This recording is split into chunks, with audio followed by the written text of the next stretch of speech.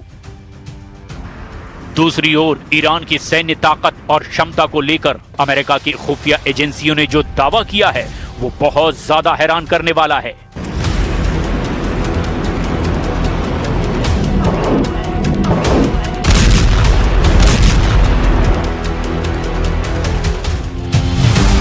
अमेरिकी खुफिया एजेंसियों की एक बेहद गोपनीय रिपोर्ट लीक हुई है, जिसे मई 2026 में द न्यूयॉर्क टाइम्स और कई अंतर्राष्ट्रीय मीडिया आउटलेट्स ने बड़ी हेडलाइंस के साथ छापा है।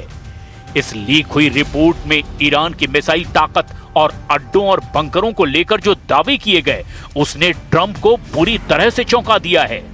खुफिया रिपोर्ट्स के मुताबिक अमेरिकी खुफिया एजेंसियों का आकलन है कि ईरान के हॉर्मोज इलाके में कुल 33 मिसाइल ठिकानों में से 30 को फिर से चालू कर लिया गया है। यानी ईरान ने अपनी तटीय मिसाइल साइट्स के लगभग 91% हिस्से पर दोबारा नियंत्रण पा लिया है। रिपोर्ट में कहा गया कि इन 33 में से 3 ठिकाने ऐसे हैं जो अमेरिकी इजरायली हमलों में पूरी तरह से तबाह हो चुके थे, जहां ईरान की पहुंच अभी नहीं हो पाई है। अमेरिकी अधिकारियों का मानना है कि वॉशिंगटन ने पहले ईरान को हुए नुकसान का जरूरत से ज्यादा अंदाजा लगा लिया था। ताजा आकलन के मुताबिक ईरान का 70% मिसाइल आर्सेनल यानी कि जखीरा और लगभग 70% मोबाइल लॉन्चर्स यानी गाड़ियों पर फिट लॉन्चर्स अभी भी पूरी तरह से सुरक्षित और एक्टिव है। ईरान के पहाड़ों में सैकड़ों मीटर नीचे बने अंडरग्राउंड बेस, जिन्हें ईरान मिसाइल सिटी कहता है, वहां का 90% हिस्सा अमेरिकी बंकर बस्टर बमों के हमले के बावजूद पूरी तरह से बचा हुआ है। ये ठिकाने अंडरग्राउंड रेल नेटवर्क से जुड़े हैं, जिससे ईरान अपने मिसाइलों को एक जगह से दूसरी जगह बेहद आसानी से शिफ्ट कर रहा है।